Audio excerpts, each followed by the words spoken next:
Hello. Welcome to the world of technical difficulties. Shoot. But I'm here. I'm trusting now that, let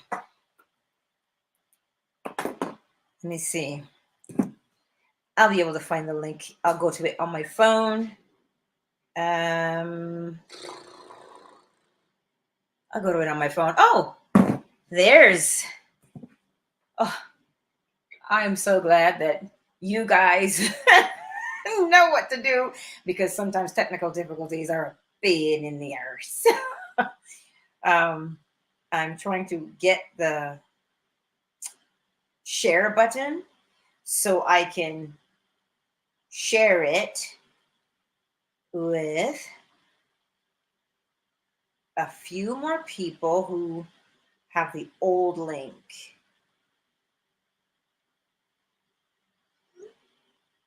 Bear with me. I've got the questions ready. Do that. I wonder,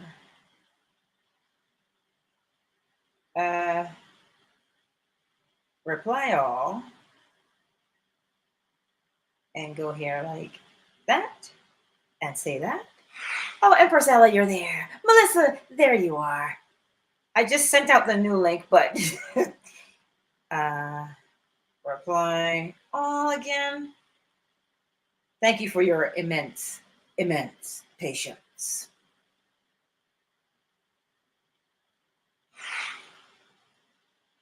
And then reply and go here like that and go like that.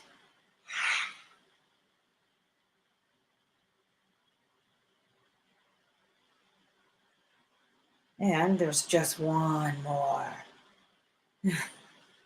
Oh, Lord.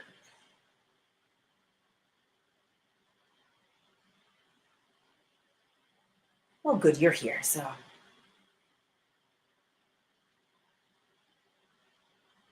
I love the questions. All right. I just want to make sure everybody's here. It's supposed to be 15. So I'm looking for the rest of you.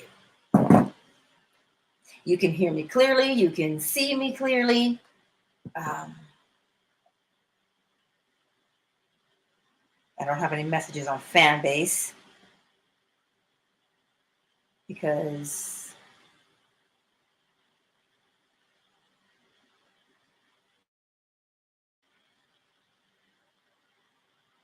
well, the 6 are here. Let us begin, because I don't know whose questions are whose, but we're going to answer them. The first question: how do I talk about psychic abilities and healing with the law? Psychic abilities are the law of mentalism, right? The law of mentalism, we've got the law of correspondence. So what you want to do, you have to project the thing that you want that person to feel. Because it's telepathy, you're dealing with mental things. So you project the thought. So that means you sit and you focus on that thought. You've got to get yourself in a place. You quiet yourself. So step 1 is to quiet the self. Inhale, exhale through the nose 3 or 4 times. And as you sit and you focus, what is it you want that person to know? Especially when it comes to healing, because they may or may not believe that healing is possible.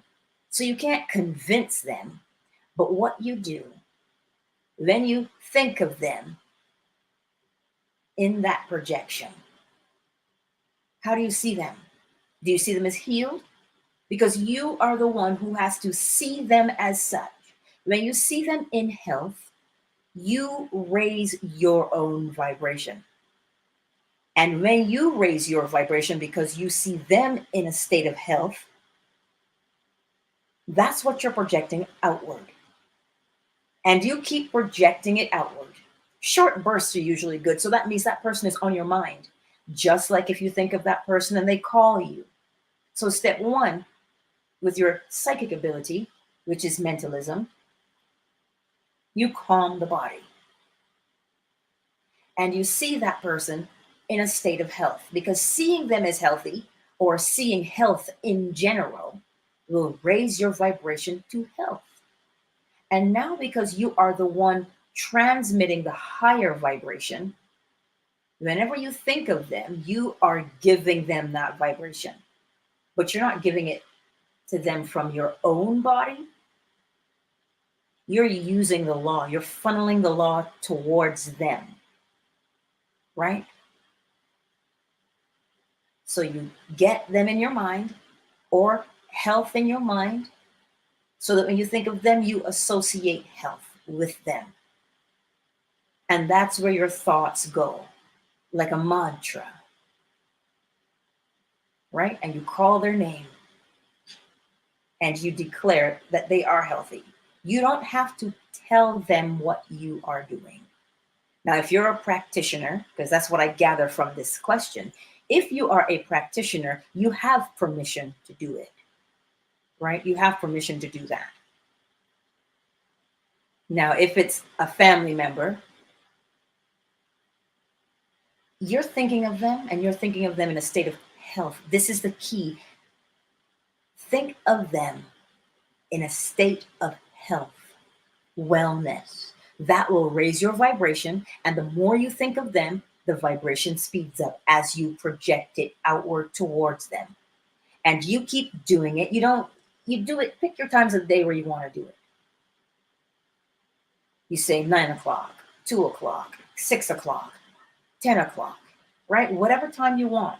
And that time that you stay and you do it, you are sending them healing every single time, but not from you, from the vibration that goes out from you, because you're channeling it. You know, just like if you think of somebody and they call you, that's what you are doing. And over time, you're going to notice they're going to call you and tell you, oh, I feel good. Or they'll tell you that something has changed and they don't know what. Leave it alone. Don't say anything. The reason why you wouldn't want to say anything, not because you're trying to pull a fast one, but not everybody is going to believe that they can be healed by their thought alone. Right? Not everybody believes they can be healed from their thought alone. So if you don't tell them what you're doing, they get to reap the benefit of it without having to interject their own doubt in the mix. Now, step one again, quiet the body. That is always step one for anybody. Quiet the body. Inhale through the nose, exhale through the nose. 3 or 4 times.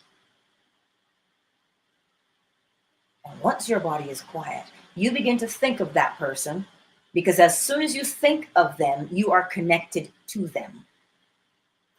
And you see them and you think of them in a state of health and well-being. And that law of gender projects that thought outward, and you choose what time of day, how many times in a day you're going to do it. And you sit and think of them for 1 or 2 minutes, but you do it and you do it. You don't have to worry about, is it working? They will tell you. And then you fall asleep and that person is in your mind and you're thinking of them as healthy and whole. They'll tell you what they feel. And you can celebrate with them. Just don't tell them what you've done. Because chances are, if they don't believe the same thing as you, they're going to say, really? You did that? Please. That's what they'll say. They'll interject doubt in the mix. So don't allow that to happen, because that slows down your progress, right? So if that did not answer your question, email me, especially if you want to remain anonymous. Question number 2. I'm just going to pull it up here. Unconditional love. How are you to move forward without hurting family members? Right? Whom you had a conversation with over and over, but nothing has changed in why you don't call or visit. And you have your kids and, you're responsible for them, but they're older. What do you do? How do you practice unconditional love? Recognize that then you have begun to make a change in your life, right? Not everybody is on the same vibrational frequency as you. Not everybody is there. And what happens is once you make the decision to say, okay, look, this is how I'm moving in my life. This is how I'll be living from now on. If you meet with resistance from your family, recognize what is happening. There's a fear happening, you know. They say, oh, you're doing all these new fandangled things. Are you sure? You're going to neglect us? That is coming from a place of fear that they are projecting outward. Law of gender, they're projecting it outward onto you. And you're looking at this situation and you're saying, but that's not what I want anymore. So your step 2, because step 1 is always to calm yourself because you don't want to say things that you shouldn't. Step 2, make a decision. If you say, you know what, I'm just going to stay over here for, I need 3 to 6 months. Take your time. That's your step 2. Step 3, if the children are grown adults, allow them to be as they are. Because you're not raising children anymore. They're adults now. So you have to take that time back for yourself. That's what you're going to be doing. Taking your time back for yourself. If they are offended, you know why they are offended. Because they're not seeing what you see. You are looking at healing and progressing forward. And they are looking at, you've offended me. It doesn't matter what you say, they're not going to hear it because they cannot hear. They're not picking up that same frequency that you are putting out. So step 1, calm the body. Step 2, define your parameters. Say what you are going to do. I am taking this amount of time. If there's an emergency, life or death, you know how to reach me. And you withdraw. You're not withdrawing from loving. Unconditional love means allow them to be who they are because they can't be anybody else. Not unless they are ready to change as well. Right? If they're not ready to change, there's nothing you can do. If you try and push against the situation, trying to make them hear you and understand you, more resistance will be created within them, and you may lose the connection altogether. When in actuality, all you're looking for is space to heal. Right? Step 1, you calm yourself. Step 2, define your parameters. I am taking this much time. You're grown adults now. You're okay. You know where to find me if there's a dire emergency. That is how you deal with that situation, because unconditional love means you're not going to say to them, you know what? I only like you if. I'll only speak to you if. That's conditional. Your conditions stay with you. You decide, you form your own condition and say, this is how I will behave. You allow them to be who they are, just like you are requesting how you want to be. I trust that makes sense. Sometimes it can be a little tricky to separate from family because they're so close. But if the closeness creates pain, then you have to take a step back. And when you use the law and you look at it and you say, okay, look, how do I want this situation to turn out for me? How do I want this to turn out? And you decide, you know what? I want to heal and we'll preserve this family and the relationship. Just go with that, because that is coming from a place of you're now projecting that new image outward, that healing and reconciliation happens. Do your part and the healing and reconciliation will happen because you are facilitating it. That's the difference. Calm yourself, set your parameter for what your time limit is. And you simply say, listen, I'm taking this time. You don't have babies. They're not requiring of you to be there. They're adults now, and not just new adults. Adults, adults, well past the age of 25. They no longer require the wing of mummy. You can love from a distance until you have healed yourself. That is how you use the law here. Because you're defining what you want, which is mentalism. And when you begin to feel the relief in your body, now you have correspondence and you've raised your vibration, because the days will come where you will have to take yourself from the memory of, oh, that really hurt, to, you know what, I'm healing. And you begin to set the rhythm as you swing. And you'll realize that because you made that sacrifice to heal yourself, you're better for it. You were master and projected your own thought of your own healing.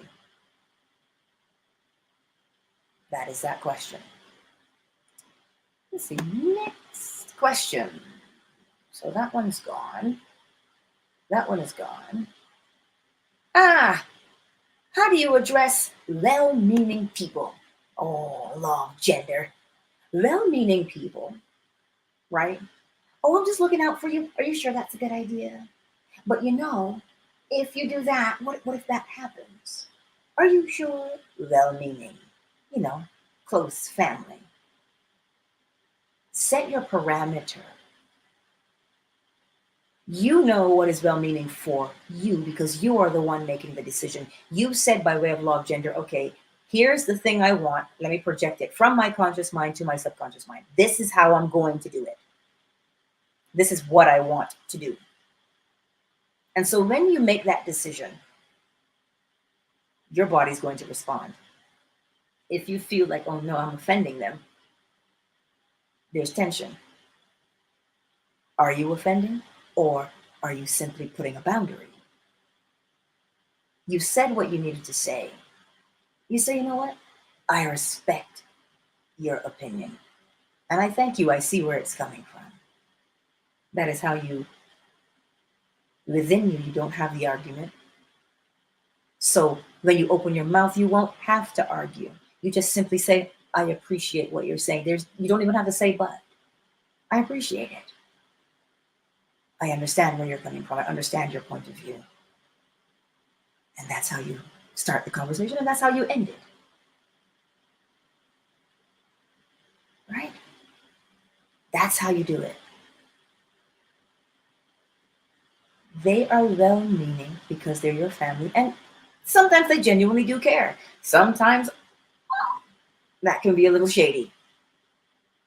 But recognize that what they're looking at their life experiences to judge yours.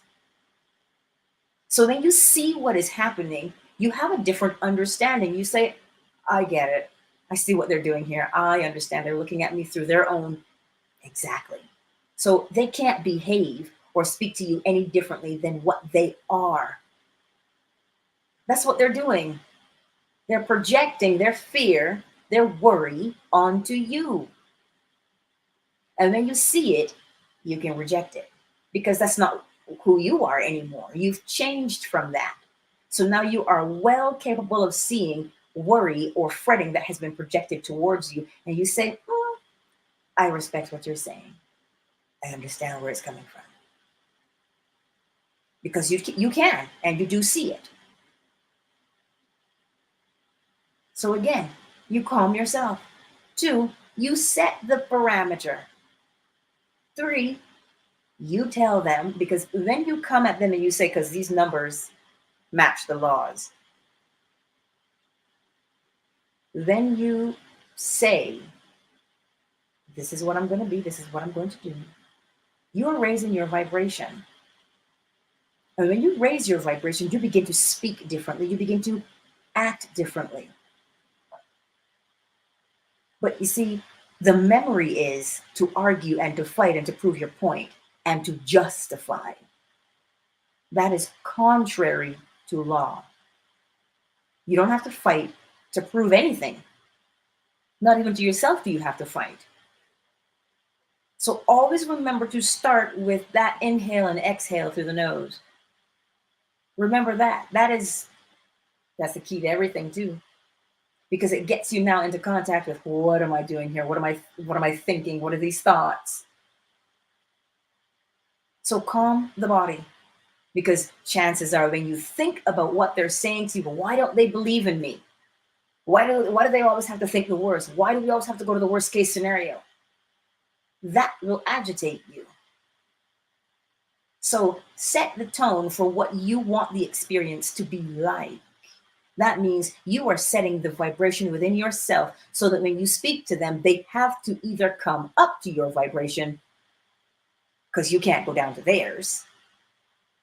That would be, I've got time today. That's how you go down to that vibration. But if you say, no, this is how it's going to be, we call that a boundary. You raise the vibration by way of saying, this is what I'm going to do.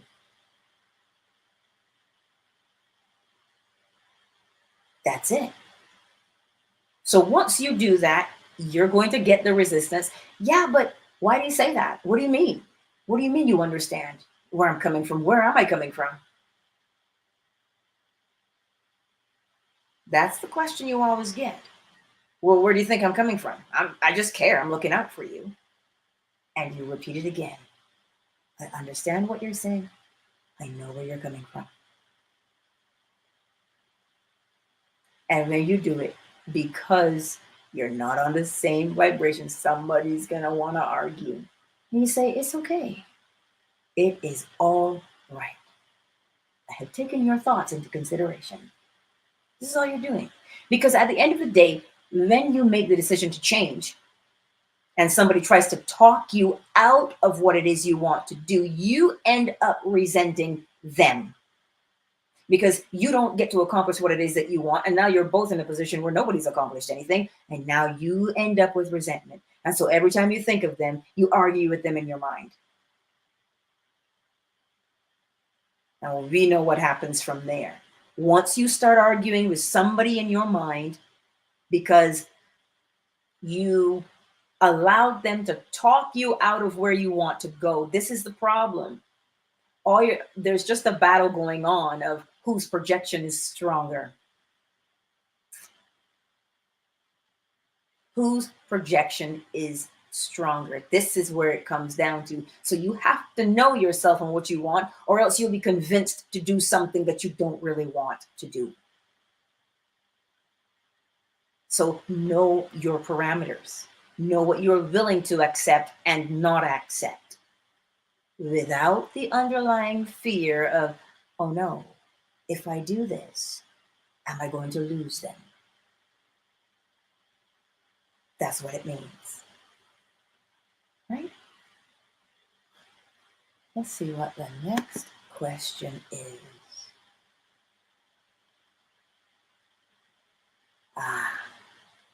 How do I let go of trauma? That's a good question. That's a very, very good question, because trauma is anything that happened that caused you pain, whether physical, emotional, mental, duress. And it is stored in the body. It is remembered. There are many techniques like tapping, NFT, right? But to use the law to relieve yourself of the trauma, first, it's not just trauma. Trauma is the effect. What was the cause? Was the cause abandonment? Was the cause physical abuse? Was it any kind of abuse? What was the cause? And so now that you have identified the cause, step one is to calm yourself. Step two, identify the cause. What is the cause? And so now when you see the cause, you say, okay, now this incident happened. Now the thing with incidents or traumas or events, they're highly emotional and they leave an impression on the subconscious mind instantly. So that now the body's walking around on high alert. We call it PTSD, right? That's what we call it. But identify the event. And when you identify the event, a sensation will come up in your body because the event happened. It's the thought. You're thinking of it, the sensation will come up in your body. So now that you know what that event is and how it physically makes you feel, how did it make you feel in your body? Did you feel betrayed by that person? Did you feel neglected, abandoned? How did you feel then? Because you're feeling it again right now. So to release the trauma, you calm the body and you identify the event that was the cause of the trauma. The event is the trauma is an effect, cause and effect. So identify it, put a name to it. This happened. Because then once you have the sensation in the body, you know what you can replace the new sensation with. This is what hypnosis does. But hypnosis is beautiful, but you can do it for yourself. You can do the self-hypnosis of it. Once you identify that thing, that feeling and the sensation in the body, now when you're falling asleep, what do you want to replace it with? That's why we do the exercise of bringing up the sensation in the body that you would like to experience. And you hold that sensation within the body. Because now, the more you hold that sensation in the body will remember that sensation. And that's why you're telling your body, we're going to do this emotion or this sensation instead of this one. And then the old sensation, because the memory will come up, when it comes up, get there right away and say, okay, I know what that is. Okay, we are replacing it with this sensation. Bring up the sensation and show your body, this is the sensation I want. Every time we have that one, replace it with this. Every time. That is the step-by-step on how to release it. Name it first. You have to identify it. Because if you say that is fear and panic, well, then you want to replace that with calm now, peace of mind, because you don't have, the thing is not happening again. So if it's not happening right here, right now again, that means that memory is one of fear. So you tell your body, okay, it's not happening anymore. So instead of this feeling in my body right now, let's replace it with this one. And it happens really quickly. You don't even notice that you're doing it, but if you pay attention, you'll see it. So that's why you consciously have to choose the sensation in your body that you would like to experience instead. So the traumatic event created a sensation in your body and you can feel it. Now you tell your body, this is the past. We want to feel this sensation instead. We want to replace it because that one is gone. And that's why when people do tapping, you're telling the body, this happened, but we want this to happen instead. We want to feel the emotion from this. That's what you're doing. So calm the body, identify the event that triggered the trauma. So now that you name it, you feel that sensation of the old trauma in the body. Now you tell your body, here's the new sensation. And you do it over and over and over and over so that in a matter of time, the old sensation diminishes if you recall the memory. Because once you recall the memory, now that you've conditioned your body to replace the old with the new, now you know that, oh, I'm no longer afraid. This is how I feel now. I trust that one made sense. If not, we can always elaborate, don't worry. Many people, yeah, we got that one. Oh, this one. Whew. This one moved me a lot. How do you release survivor's guilt?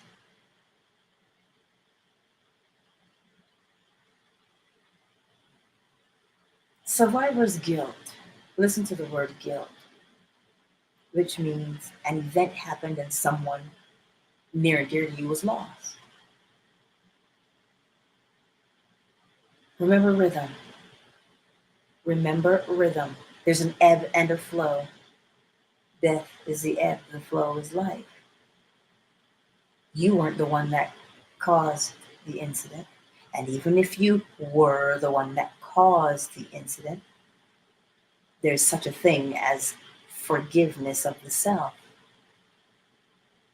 If you walk around with the feelings of, oh, it should have been me, what do you think you are doing? Ponder that for a quick moment. Ponder it. One moment, please.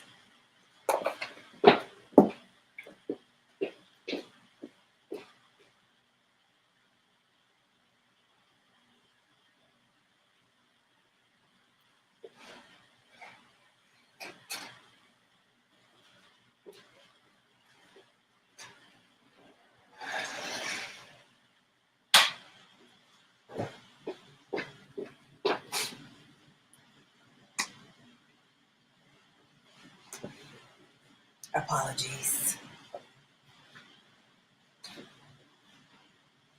What do you think is happening when you walk around with the sensation in your body of it should have been me? Look at what you're doing. This is a heavy one. Oh, that was my fault. I should have known better. Why wasn't I there? I could have prevented it. Guilt weighs you down. And now the fact you are associating guilt, right, with your life. So now you're telling the body, it should have been you. And here's the corresponding feeling in your body. Now the event on the outside is going to have to match. And somewhere along the line, you will end up experiencing something that may or may not cost you your own existence. There's nothing we can do when someone we love leaves this dimension. They're not here anymore in this dimension. And you're not a bad person for staying in this dimension because you're alive. Sometimes this can be hard when it's a sibling or, in this situation, your own offspring. You take your time and you mourn the loss, meaning you reminisce about all of the good times that you did actually have. This is where you put the energy when you mourn. We've all mourned someone.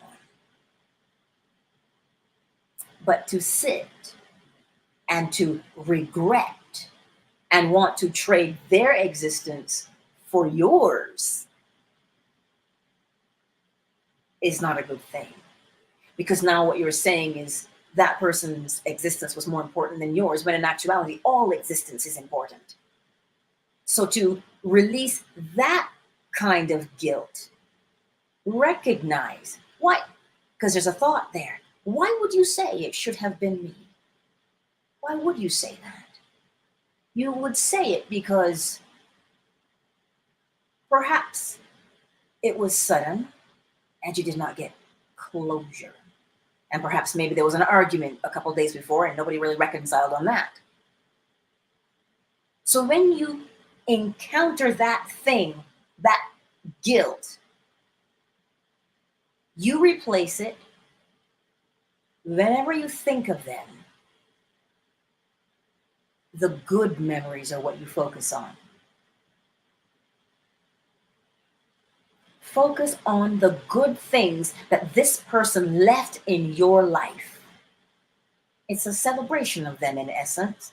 You know they're no longer here, but it is a celebration of them. Yes? Like I said, we have all mourned someone at some point in our lives. And you only mourn those that you really care about, don't you? Right? because the others, you may not have known them and didn't have an effect on you. But in this case, when you apply mentalism, what thought are you thinking about this person? If the thoughts are, wow, I learned a lot from you, even in your short space of time, I learned a lot. And the moment you start to do that, if you will notice, your energy just lifted the moment I said, I remember the things I learned from you. Yeah, I learned a lot. We had such good times. We laughed a lot, didn't we? And then you recall a joke that they said that made you laugh, or the way they laughed when you said something. You see how it feels see the sensation in the body. That is how you know you've raised the vibration. You've raised the vibration. When you recall the goodness that they brought into your life and how you shared with them. But when you stop to think of, should have been me, that drags you down. And that's how you know, because that sensation in the body is not a pleasant feeling. Thus, it is not a nice and bright vibration. So to overcome survivor's guilt, 1, you calm yourself always. And 2, cry if you need to, because yes, you miss them. But now, why do you miss them? That's the vibration. Why do you miss them? You miss them because they were funny. You go back and you look at your photos and you reminisce about the good things, because that is the vibration you want. Because that vibration now, it will polarize you in a state of, yeah, you know what? That was a good relationship. That was a great friendship. I can't replace them, but I wonder if I will meet someone who reminds me of them and their kindness and their goodness. I wonder. So now when you do that, the vibration, you've got the polarity, the pole is swinging, because you'll go between days of, oh, I really miss them. You'll go with that, right? So once that happens, now, what was the cause of you raising that vibration? You thought of the good memories. You thought of the good memories and the good time that you had with them. And then when we get to gender, well, you were the one who decided you were going to remember them at their best. Because remembering them at their best will cause you to see your own best. So now the next time something comes along in your existence, you say, how am I behaving in this situation? Because if you don't deal with it, you may do one of 2 things.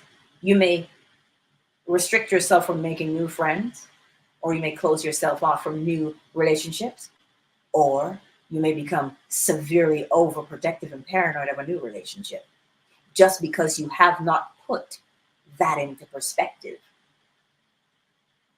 I trust that one made sense. Oh, that question is here.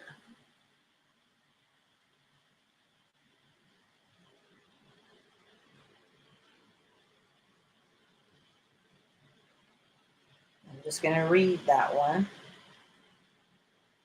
How can you start not caring about toxic coworkers?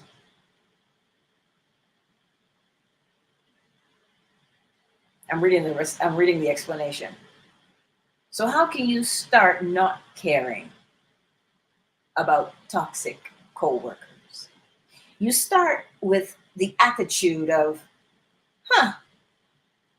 everybody's not going to like me. And that's all right. That's the first thought, because that's where it always happens. Mentalism, the thought. Now, why is it that you think they don't like you? Not your concern. Unless, of course, somebody said something to you. I don't like you because. Again, still not your concern. So we're on mentalism. How do you want to feel in this situation? When you walk through the door at work, what do you want to happen? You want a cordial environment. You don't always have to be friends with everybody, but mutual respect is important, right? So what do you want that workplace to be like? You see, it's you, it's not them. And I'm not saying that to mean it's you with the problem and not them.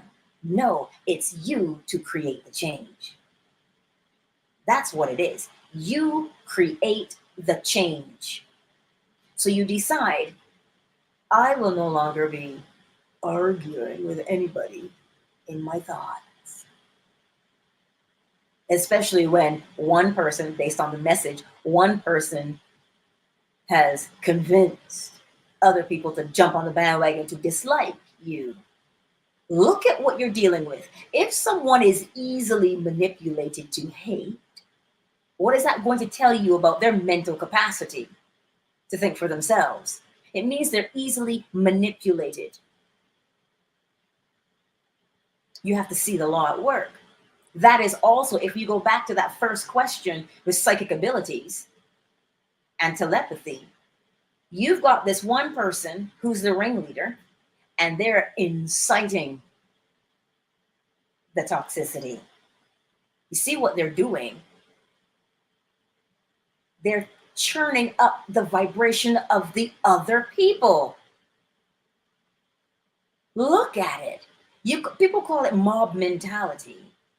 But in actuality, what it is the person with the strongest mental capacity to influence by way of law of gender the other people who have a weaker mental capacity. So look at that. Because once you recognize what is happening around you, now you understand, okay, so this person falls under that umbrella of kind of like a bully in a way, especially if they're inciting that mob mentality. So to deal with that, stop having arguments with them in your head and remembering what the day was like from their perspective and how they made you feel. The second part is determine how you want the workplace to be. I know Neville Goddard shared a story about that. With her boss, he never appreciated any of her work that she did. And so every time she was on her way to work, she would imagine herself arguing with him, why don't you like my work?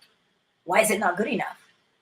And so every time she got to work, he would argue. So Neville said to her, stop arguing and have the conversation you would like to have. So the conversation you would like to have, if you want cordiality in your space, you want the conversation to go something like, good morning, it's good to see you, enjoy your day. Just something simple and easy. That's it, something simple and easy. Right? Because you know you can't tell yourself, well, we're buddies, we're best friends now. You're not going to say that. But something simple. How do you want it to go? You want to walk into that space and say, morning, have a good day. That's what you want. Oh my God, I like your shoes. Because the shoes genuinely caught your eye. Or, I like what you did with your hair. That's it. You don't have to be friends. But instead of, oh God, what are they going to say about me today? See that conversation? Look at how it makes you feel in your body. Feel the sensation in your body the minute you start to think about your coworkers. Think about it. You see, you're feeling the sensation right now. So what can you think about that would make that sensation ease itself? You know what? When I go to work, I just want them to be busy somewhere else for the rest of the day. Perhaps that's what you want. Well then, see that. Oh my God, I didn't see you all day. You must have been busy. Isn't that what you want? You see, the body begins to feel a little bit more open, a little bit more at ease, telling you that you're on the right track. But now, here's how to truly elevate yourself with that. Either see yourself being promoted so you don't have to deal with that anymore, or see them being promoted and you don't have to deal with that anymore. You're thinking the best for somebody else, but you're also thinking the best for yourself, right? How do you want the interaction to go? It has nothing to do with them, but how do you want it to go? You want to come to work, you want to drive to work and be cool, calm, and collected. Ooh, I'm looking forward to work today. If that is your attitude about work, remember this: the vibration of that thought. If you love your job and you enjoy being there, that is a different vibration. That is a higher vibration. So you're not necessarily going to interact with people who are beneath that vibration. But if you go to work and you're like, oh God, I really don't want to be here today, and then she's here too, you've just given consent by way of your vibration to have somebody be in your face. This is why someone can walk into a room. They don't even have to speak, but they can walk into the room and command the attention of everyone in that space. That is their vibration. Their vibration is such that they have set the tone regardless of who was going to be in that room. They don't care who's there. What they're doing is controlling the space before they get there. So in order to control the space before you get there, you've got to have your own vibration set, which means you have to know what the outcome is that you would like to have. And the cause unfolds. So step one, always be calm in this situation when you are dealing with work.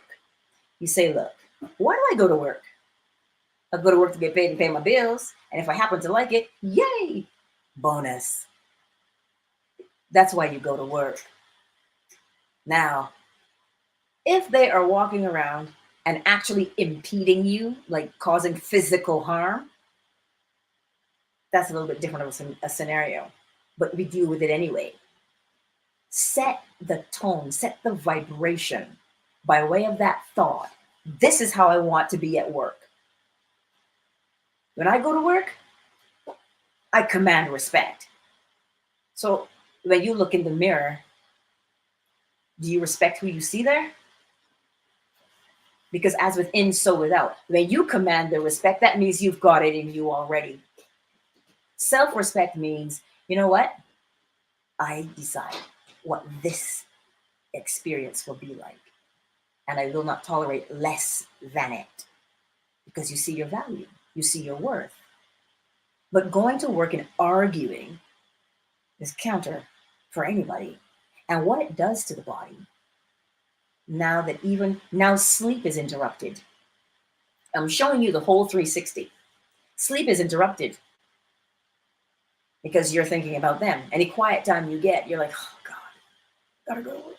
And then it's Friday and you're like, whew, I don't see that pepper for 2 days.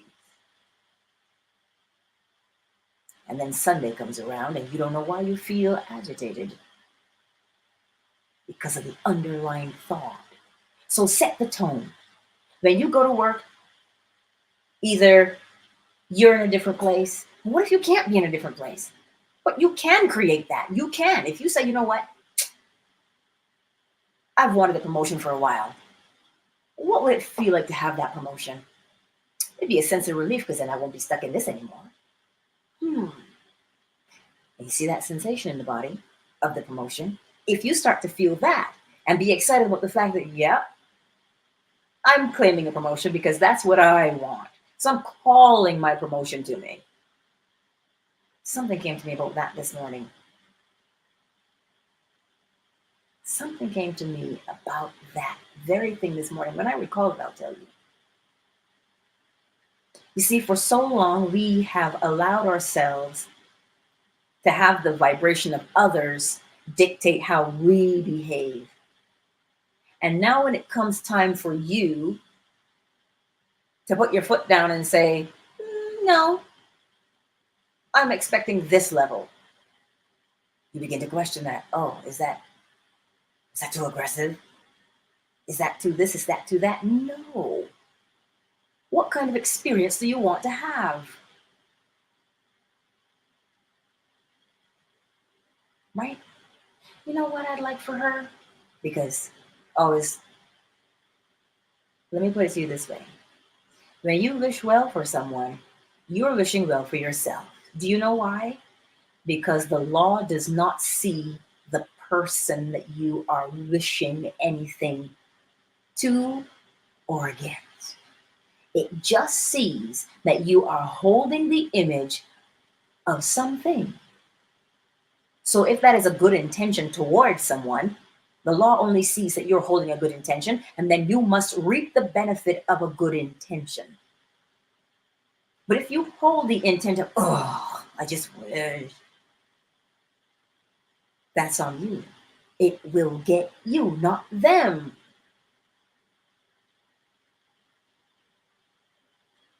So now you need to be honest with yourself. How do you want your work situation to be? Do you want to work in the same place as them? Or do you want them to be somewhere else? Do you want to get along with them? What is it? You can't make that change until you know what it is that you want that situation to be like. So you're going to calm yourself because you think clearly when you're calm. And then you ask, what do I want to feel when I'm at work? What sensation do I want in my body at work? I want ease and peace at work. Now, did it always start off as tumultuous, or did it start off as being calm? I'm sure you've worked somewhere else where it was calm. Now, stimulate that sensation in your body. And do it all the time. Yes, I just saw that flash there, Ms. M. The affirmation, listen to it. I wish them well away from me. You see, when you wish well for others, you are reaping well for yourself. And whatever that well looks like for her, it will look like what it does for her. Well, when you say, yeah, you know what? I wish them well. But if you say, I wish them well, and your body says, really? And you believe that? Because the body gets tense, right? And you're like, oh, I can't stand that person. Why would I wish them well? Right? So that's why when you get that sensation in your body, it tells you what you're really thinking. So I like the affirmation. I wish them well away from me. Right? Because you're wishing them well. You know what? Well away. Because whatever that thought is that will bring the body ease is what you want. Because now every time you think of that, ease. But if you don't fix the thought every time you think of it, tension. Over and over again. Yes, AA, wishing well on others is protecting your energy. Yes. That is exactly what it is. So step 1 for your coworkers. Always be calm in this situation because you want to sit and think about what you want that to be like. So calm yourself. You can think clearly. Step 2, what would you like that interaction at work to be like? And if that means you have to examine yourself to say, here's something, let me say this. If you've gone from job to job to job and you get along with no one, the common denominator is you. But the common denominator is the persistent thought that you are having in that place. Right? The common denominator is the persistent thought. I think I don't like me. You know, every time I go somewhere, I never seem to get along with people. See that past memory of never getting along with people? You walk into the workplace with tension. That vibration right there will repel well-meaning people, but it will bring the people who are agitated just like you. And then next thing you know, you're changing jobs again. So that's why I say, make that interaction what you want it to be. Allow it to go the way you want it to go. It is not impossible. You are the one setting the tone because you know every time that you argue with them, you argue with them You know it as well as I do, right? So then go the other way. Have the pleasant conversation in your mind. You can practice by telling somebody in your mind, oh boy, I'm glad that really worked out, because I didn't know if I could deal with that anymore. I'm just glad I'm learning a new way to be. And I'm finally making strides in getting along with people. Start talking to yourself in that fashion. Grilling addiction with Nick. Wishing others well needs to be instantly loving them, wanting the best for them. I wish this live well. That's me saying I love all of you guys and I want the best for you all. Grilling addiction with Nick, thank you. But you see, I get exactly what you're saying there. And that instant love comes from understanding. They may have been hurt, right? And they feel a particular way because the same way they went to bed last night is the way they wake up again. They've done nothing to change because they don't think they have a problem. So then when they come into the workplace, they are down here on that vibration, right? So now if you spent the car ride in being agitated, you are also on that vibration. So the two things must correspond. That's why if you up your level and you up your level by understanding what they're dealing with, it's not for you to fix it, but you understand. And when you understand, you can say, I understand. And when you understand it, then you don't engage. Because engaging with it means you have to lower your vibration. And let me tell you, when you lower the vibration to accommodate somebody, then you know what it does? It gets you stuck down there a little bit. And then you have to really fight to get out of it because then you're like, oh, you go around and you're like, well, you don't know what she did.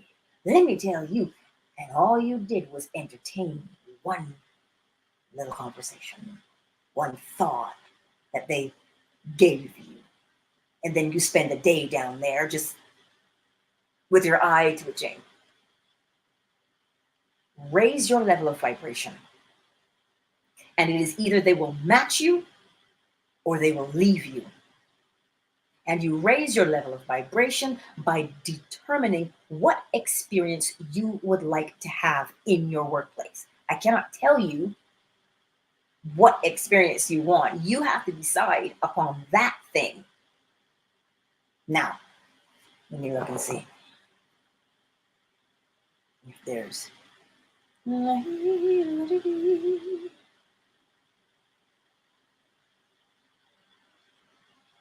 What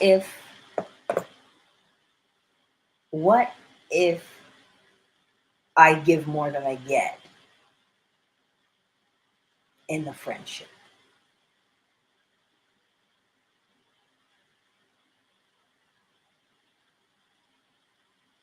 What if I am giving more than I get in the friendship? That's the question. Before I answer it, I'll read this. I'm actually the one coming in happy. They actually come to work in a bad mood almost every day. I think me being happy so early triggers them. But this is it, right? So you have two options. Maintain your level, because two vibrations that do not match, one repels the other. So when you see that, you only have one option, really. Maintain yours. Maintain your vibration. The reason why they come to work unhappy is irrelevant to you. Maintain your vibration so that you get your work done and you leave. But yes, I understand how it can be. I understand how it can be to be in a workplace with people and they're not, I get it. That's why if you stay where you are on your vibration, sooner or later, one of you is going to leave. And that's not a bad thing. Perspective. Now, what if you give more than you get? Are you giving more than? Is there evidence? of giving more than you get. If there is evidence, then a conversation needs to be had. What do you do in that situation? You ask yourself, okay, am I giving more than I'm getting? Do I feel used? Am I being taken for granted here? Now, if you have a history of feeling that way, why? Pardon me. It's a little dry.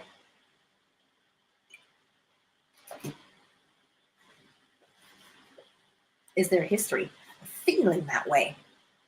Of being not appreciated? So if you have the feeling of not being appreciated, that has tension in the body.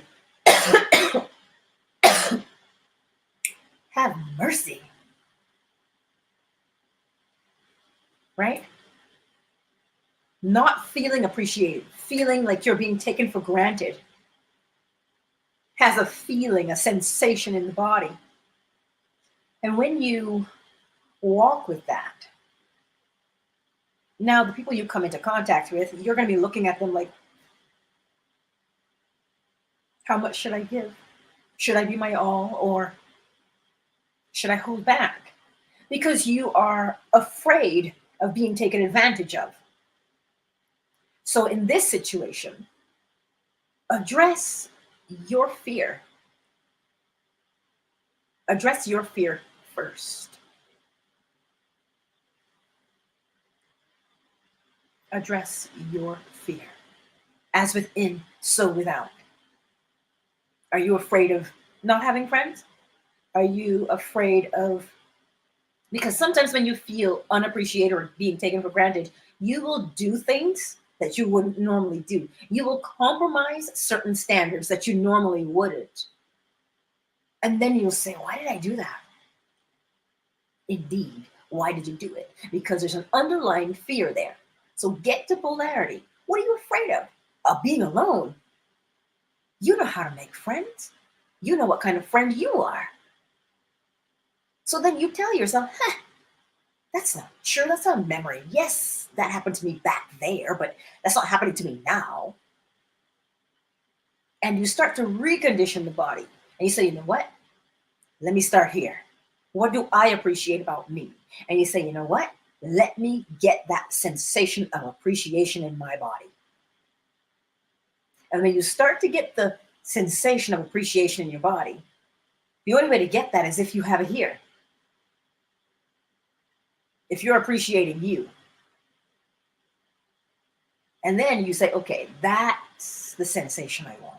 That's the experience I want to match this sensation. And you hold it. You hold that sensation and you repeat it as frequently as you can throughout the day. Because now when you encounter that friend where you think you are giving more than you're getting, you'll begin to see the reality of the situation. It's either the friendship will stay together or the friendship will end. It's the vibration of the thing. Not because you're trying to be mean, but things... This is why when Neville Goddard says the bridge of incidents. Something happens because it was set in motion.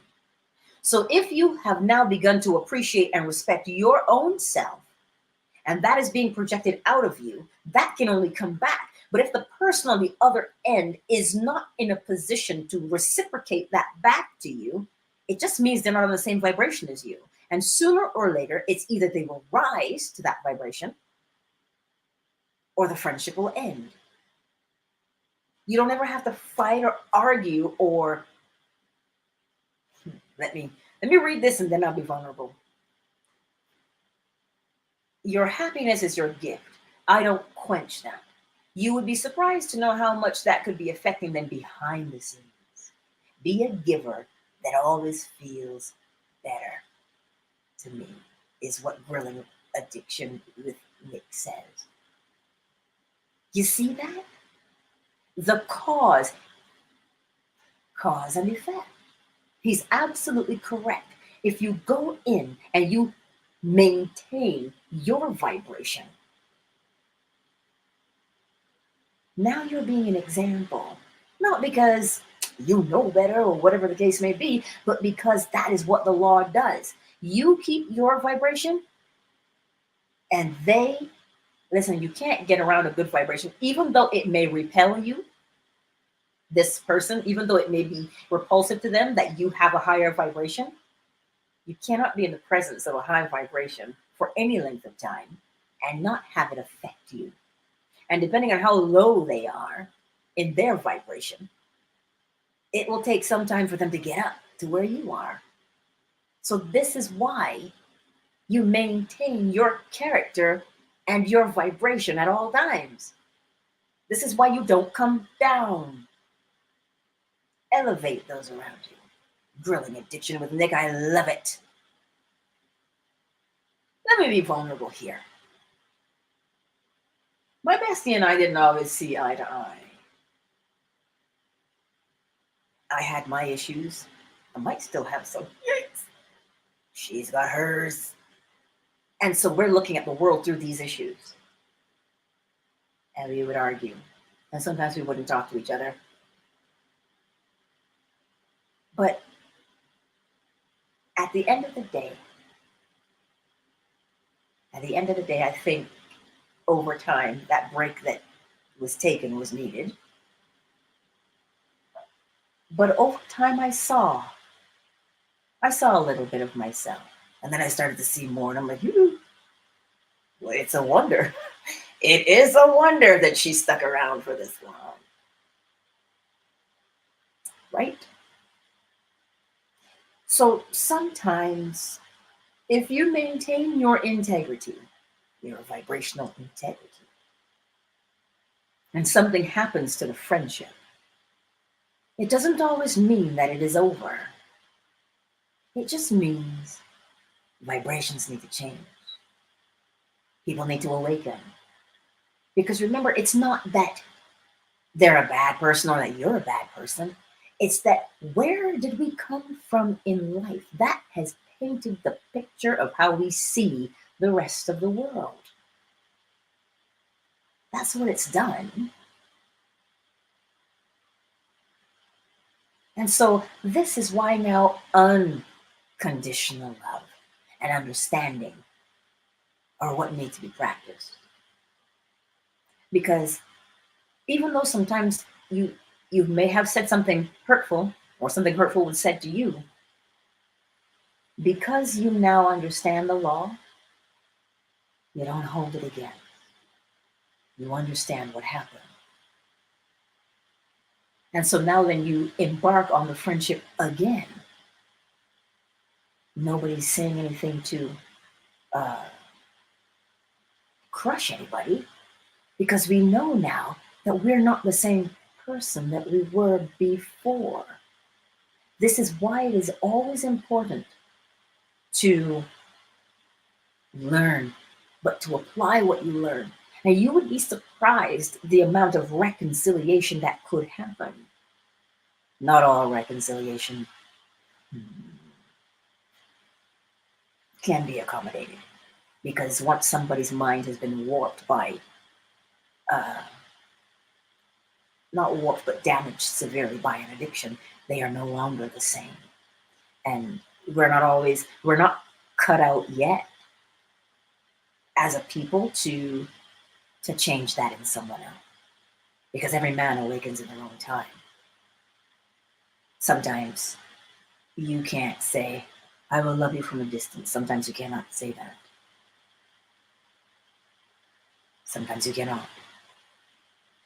And the only time I say that is in the case, like I said, of an addiction that has been carried on for so long that the mind of the person has been eroded. You are no longer dealing with that same person. So to preserve your own safety, the relationship must be severed. But you've got to get that level of discernment to understand it. Right? It's not everybody you can be friends with. Not everybody.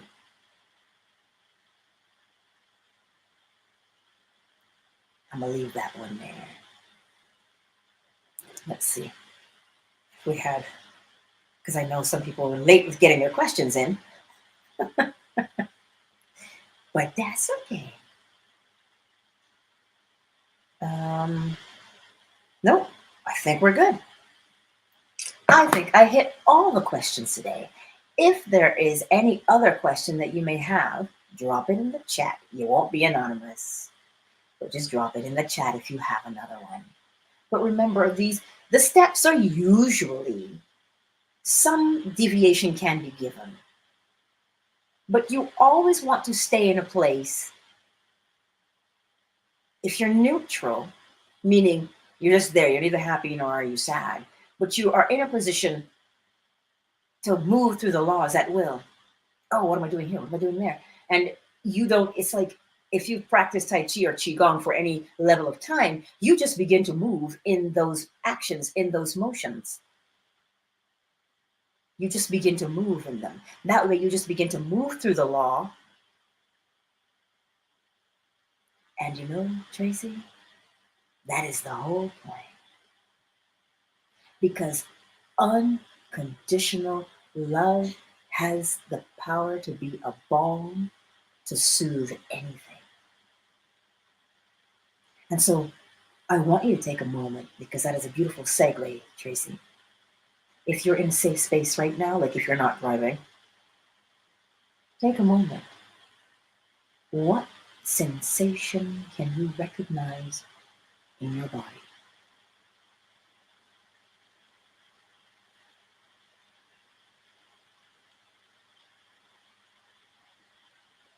Right? What sensation can you feel within your body? Does it make the body feel nice and at ease and relaxed?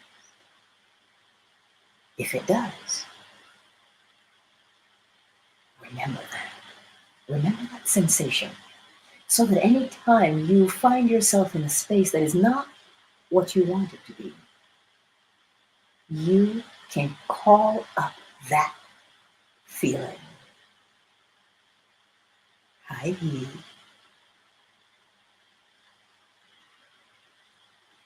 If you are in any place,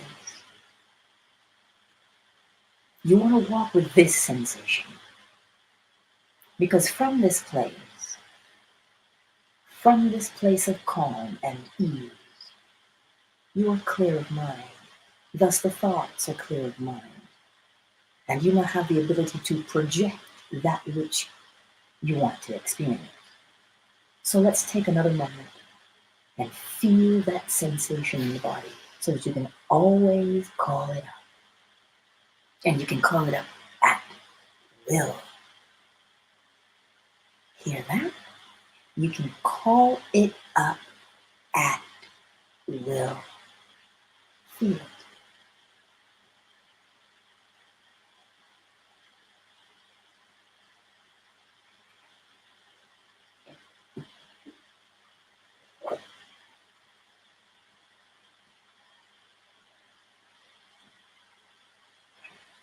That's good. Feel that relief in your body. That's where you're meant to be.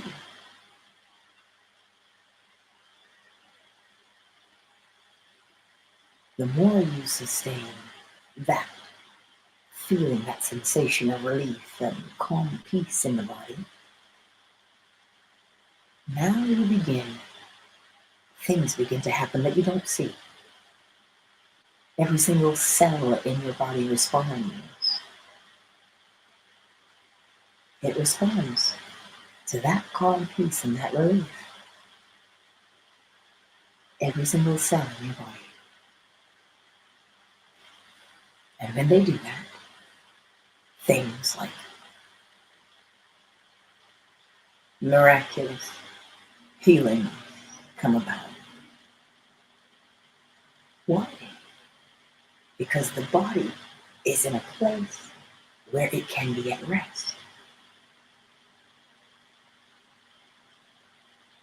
So today, the situation doesn't matter. What matters is, do you have the ability to call upon that sensation at any given time. If you practice that, remember the first question, the psychic ability. If you do that within yourself, anybody who comes within your range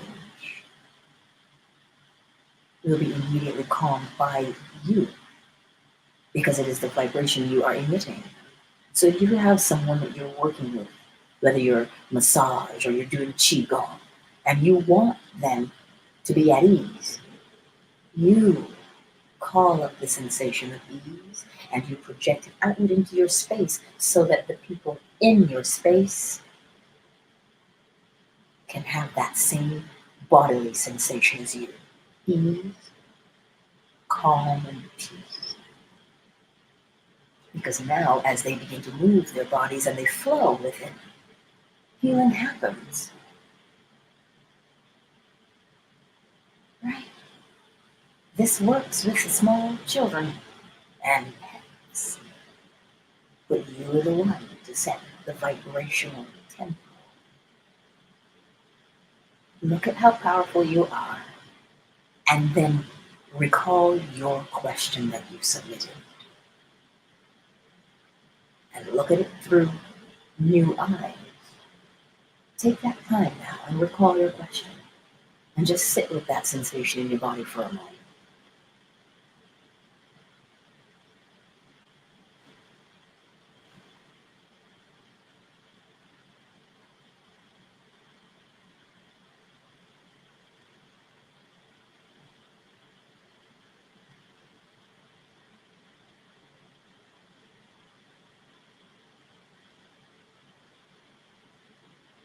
Can you feel the difference?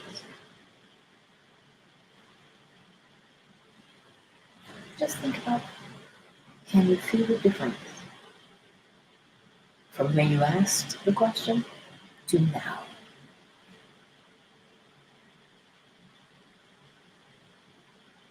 That's the idea.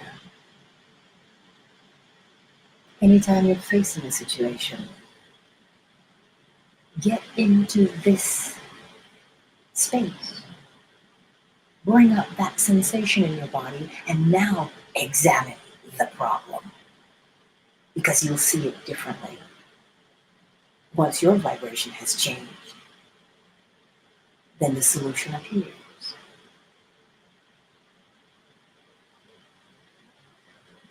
Do it again. Let's sit here for a moment. If you can close your eyes, you can. If you are not in a place to do so, then you're okay also. See if you can call up the feeling of elation, meaning it just feels so good. Elation, you're happy about that thing.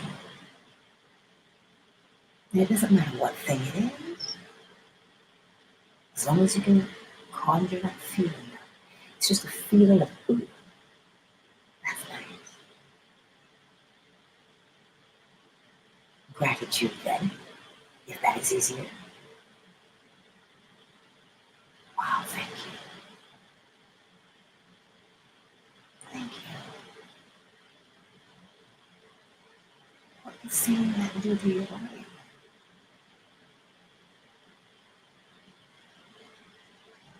Call that sensation out and hold it. Just gently hold it there.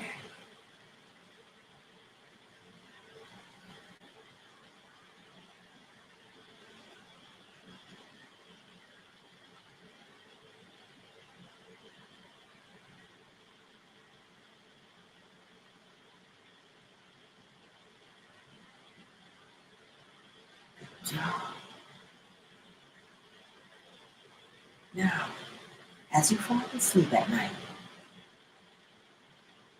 bring up one of those sensations, whether relief or calm or gratitude, and hold it right into sleep. and watch what happens. When you go out and you have interactions, you see with new eyes.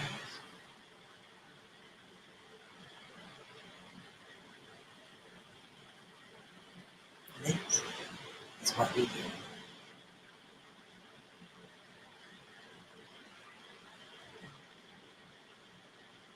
And if you still have questions, that's all right.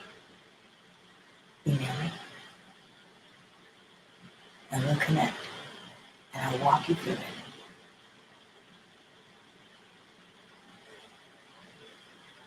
I'll put my email in there.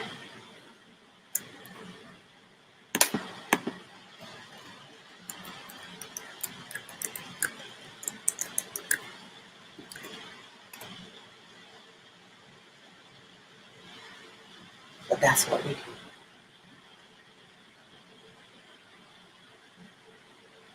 So thank you for being here today and submitting your questions. I trust that things are a little bit clearer for you.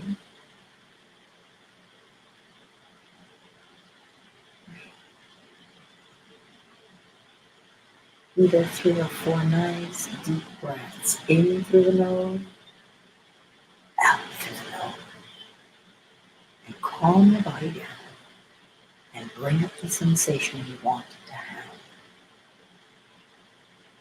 And you will behave in a different way. You will behave in the way that sustains that sensation in your body. That's how you behave, thereby maintaining the vibration. And as Nick says, shine that special, beautiful light.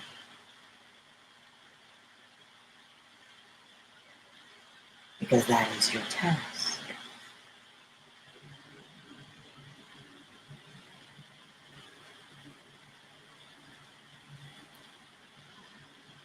So if there are no questions, I didn't see any more right in there from this one.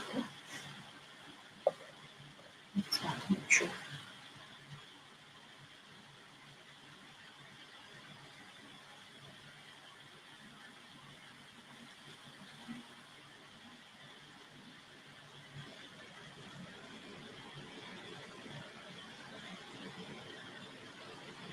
Okay. I think I've got them all, but if I missed anything, please let me know. And this will be saved. I will save it as unlisted, and I will copy the share link so that you can have access to it. Or I just might leave it. I'm not sure. AA. You're so welcome.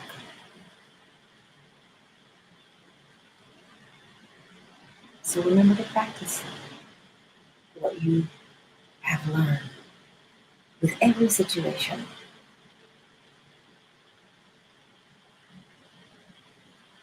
Yes. You're welcome, Casey. Oh, fifth dimension, hi. You made it. But yes, remember, when you are in that situation, you take your time and you call up that sensation in your body. Because it's going to tell you everything you need to know. It's going to tell you where the vibration is and what the thought is. And when you can see what it is, then you decide. Exactly, fifth dimension. It is up to you at all times to set that tone, set that vibrational tone, so that when you go out into the world, it doesn't matter what you've heard, because you are in this world, but you are not of it. And the reason why you are not of it is because you know how to raise your vibration. You know how to elevate the space that you go into, and you know when to leave them. You can now see what is unseen. thereby protecting yourself. Do you understand? Oracle Treehouse, you are most welcome, my beautiful friend. You are truly most welcome.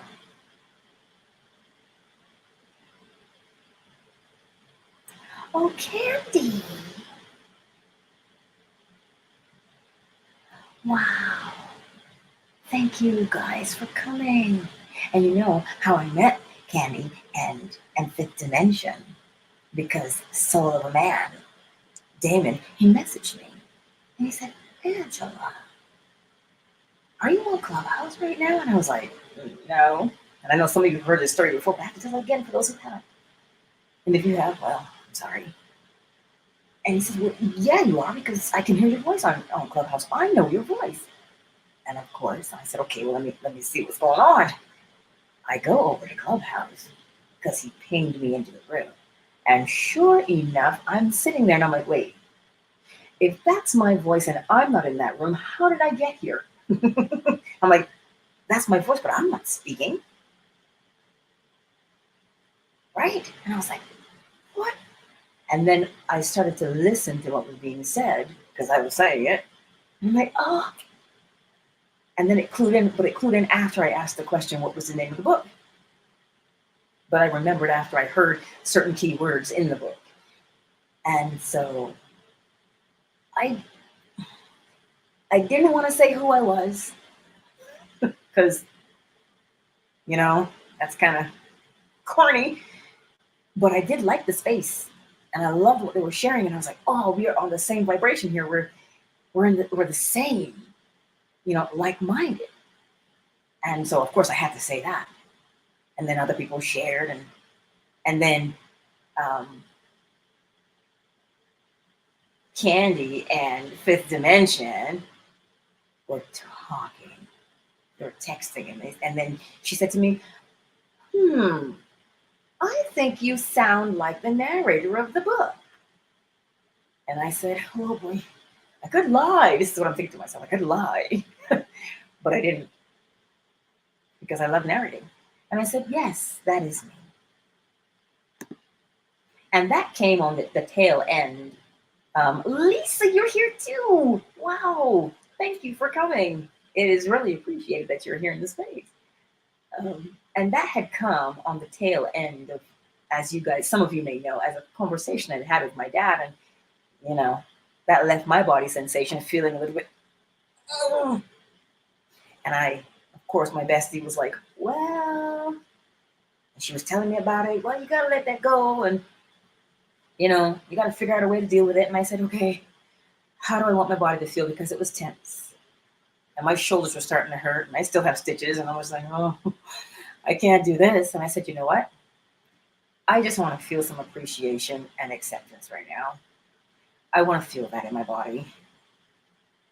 My body started to relax. And then Damon called. Well, messaged me. And there he is. Soul of a Man. He heard me. And he called me. He didn't have to tell me anything. He could have just said, that might not be her. But I said, I wanted to feel appreciation and acceptance in my body because I did not like how I felt prior. And my body started to relax. But then when I got in that space and I heard my own voice, well, I heard what I was saying. And then I heard how they responded. What do you think happened? The feelings of appreciation and acceptance were exemplified in my body. So now I have something that I can call up at any time. Something should arise again where I feel like, I can say no. I remember what appreciation and acceptance feels like. Bring that back. And I feel it in my body. And then you know when you feel it, you get to experience it. That's why I'm telling you today, it is you. Set the tone for how you want to experience your life so that you can be in the world and not be manipulated by the world. You don't have to be manipulated by anybody's by anybody else's mental vibration. Set your own mental vibration. Mental vibration doesn't just happen, it's here, but then the body has its own correspondence, right? So when you know these things, when fear is being projected out towards you, you can say, no. And you raise your mental vibration so that, I gotta go back to scripture, the shield of faith deflects that fiery arrow of fear that comes towards you, all because you raised your own vibration. But if you don't know how to do that because you're unaware, now you are influenced and manipulated by it like a marionette. This is why it is so important that we take control of our own mental faculties so that nobody can come along and say to you, feel this way, feel that way. And you say, yes, master. Be master over your own self. Be master of your own self. Yeah, but there's so much going on. I know there's so much going on. But do you think the laws are weak somehow? Greater is he that is in me than he that is in the world. Let that soak into you for a moment. Yes, it may be scripture, but look at where the law is. Greater is the law that is within me than the manipulation that is in the world. So that's why I teach you how to use it. And we think the situations that we deal with day to day are so prominent. But if you see them in perspective, you would understand that you can overcome anything. It doesn't matter what you require for your existence here in the world of Caesar. Call it. Call those things that are not as though they were, and they become. That's what you're doing. So I just wanted to say that in addition to answering the questions today. But that's the motivation for teaching you. Because you're not a victim and you're not a slave. You are a sovereign being. Sovereign. Tracy, learn to live in this world without being manipulated by it. Yes. You put it on a t-shirt. Yes. But that's, you see it? Now that you know this and you recognize it, go back and think of your question again, and you'll see the perspective has changed. You have changed your perspective because you've raised your vibration to understand. And so now when you encounter something else, you know the answer. I feel like singing that Jimmy Swaggart song. But the law is the answer, because of that song, Jesus is the answer. The law is the answer. Those principles guide us. Because if you notice, those principles, whether wittingly or unwittingly, are being used.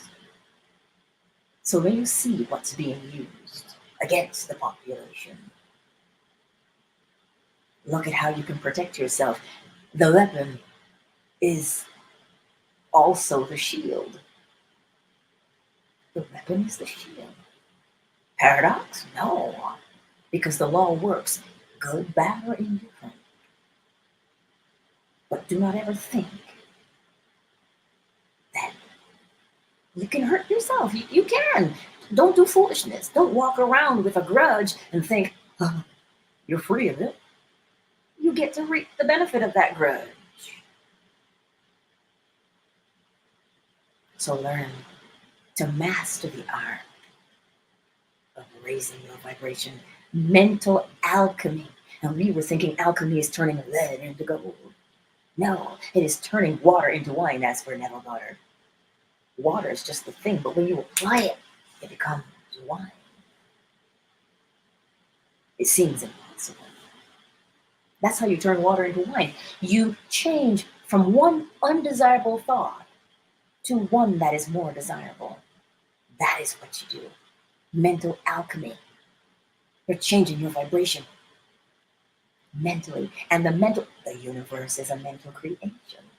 So once you change the mental vibration, what have you done? You have now, it is not the spoon that bends, that would be impossible. Only realize that it is your mind. You know where that's from? Of course you do. The little bald-headed boy in the Matrix. That's the power the law gives you. You raise your vibration and you will mold and shape your existence. And that is why you should not fear. And the more you practice, the more pleasurable it becomes. Because now you're in control. And you say, how do I want my day to be? And you do it. Let me go back, because I'm going to close shortly. See if I miss Son of a Man. You ordered that pizza? Child, it is snowing out here. The boy had to shovel once already. He'll have to again. It has been. It's still snowing and it's heavy.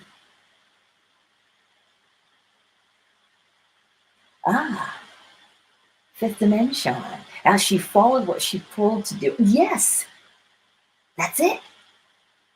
She was led to that book. She was led to that book. You see, I told you, causes. You may not remember the cause. You may not see the cause. But the effect, the ripple in the pond.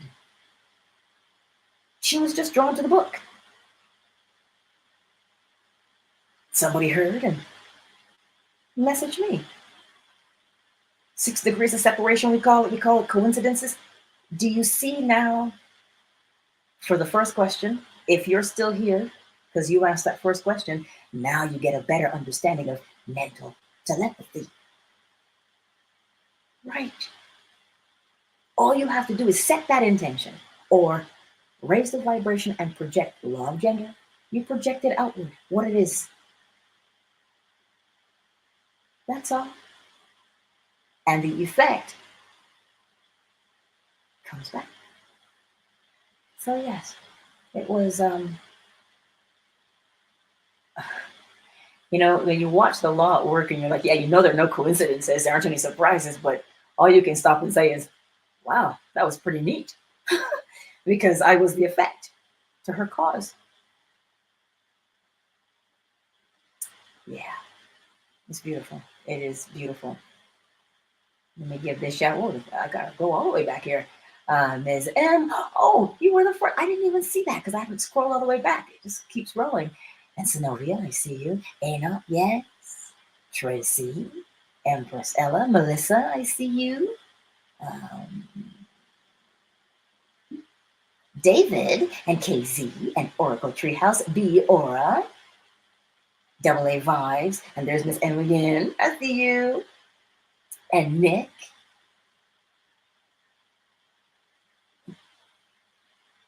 Heed, I see you. Fifth Dimension, I see you. And Oracle Treehouse. And Candy Acid Rain. I see you. And Lisa, Soul of a Man. I see you all. Synovia, what did you say? Is it okay to not ignore death?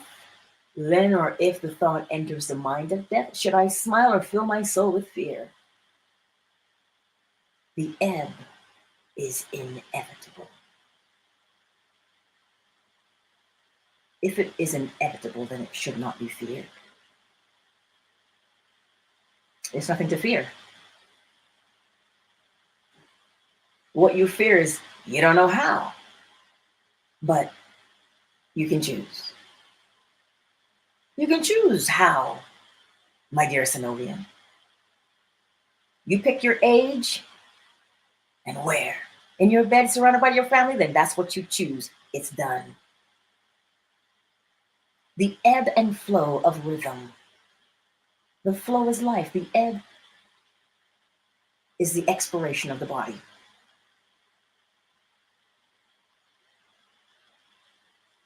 It's not eternal, though. It's only physical that expires. Spirit, on the other hand, remains. And the only reason sometimes we hold on, I'll tell you this because I understand being a mother. I understand. You want to be here for your kids. You want your kids to be here. And so that is on the mind, right? But the understanding is this. It is inevitable. Choose. But how can you say I have a choice? Just choose. You say 98? Pick your year. Just get it out of you. Because it is inevitable that the body expire. But your spirit will not. You see, we cling to these bodies because we've been taught that they're so important. While, in all honesty, it is the spirit that is within that is of the most importance. If you think you're just a body, then you will fear losing it. Because you think that's all there is. But that's not the case. I'm not going to sit here and tell you, I don't fear it. No, of course it is a concern because you want your offspring cared for and you want to. Now hear this. Some of us talk about life sucks. That's why I tell you nobody wants to die. They just talk foolish. That's why when you live your life, you live it abundantly because you know the ebb will be here. So you don't grudge the ebb. Without the ebb, there could be no flow. You see that? Without the ebb, there could not be a flow. Both of those things go together. Cause and effect. Ebb and flow. So in order to have life and have it more abundantly, then acknowledge the ebb.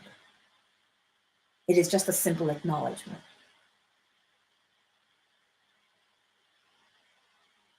Does that answer your question, my dear Sylvia? Never fill yourself with fear. Because remember what Job said? Because the law is in the Bible, right? He said, that which I feared has come upon me. That which I feared has come upon me. As within, so without. It is the law of correspondence. So if you walk with fear, you must experience something to be fearful of to reinforce the feeling you have inside your body, the fear. So it's going to happen. But what did you leave behind? Because you're still alive in the memories of people. Let that be a good thing. That's the point. It's okay, I'm not just saying it to you, honey. I'm saying it to me too. Right? And it's only because we've been taught, live this way or you're going to burn in hell. And nobody wants to go to hell, right? Nobody wants to go to hell, but they're just okay living in it. You don't want to go to hell, but you okay living in it? Okay, then. Does that make sense? That's why you are charged with living life and living it abundantly. Oh dear, that's bad. Ooh, sorry. Ooh. My phone is on Do Not Disturb, but that's one of my favorites, so yikes. Anyhow, I'll return the call, not to worry. So you understand what I'm saying to you today? It is one of those things where you must practice the art of raising the vibration. Because when you've raised the vibration, see, that's why I tell you can't separate the laws. When you've raised the vibration, the thought changes. And what's on the inside must be seen on the outside. And then polarity. You see it? Yes. It was a timely and pleasant winter. So that I will take that as my cue to close. I will take that as my cue. Should you have any more questions, my email is in the chat. positivelyangela@shaw.ca. Message me should the desire strike you, and ask away, and I'll be here. February is forgiveness. That's what that is. So this video is saved, so no need to, you can always come back to it with the questions. Tracy, you're just so sweet. I love you. I love you all. And I thank you. A part of you is such sweet sorrow. Because I love being on here with you. And so, but it's cold outside and the soup won't make itself. I'm going to put it back on the burner and share it. And I wish you all a most beautiful afternoon. And remember to enjoy your day, your beautiful day. Remember to do that. Raise your vibration. And calm your nerves on a double A. You're welcome. I calmed my nerves too, don't worry. I can't give you calmness. It has to pass through me first. See? The law is like that. Much love to you all. Much love.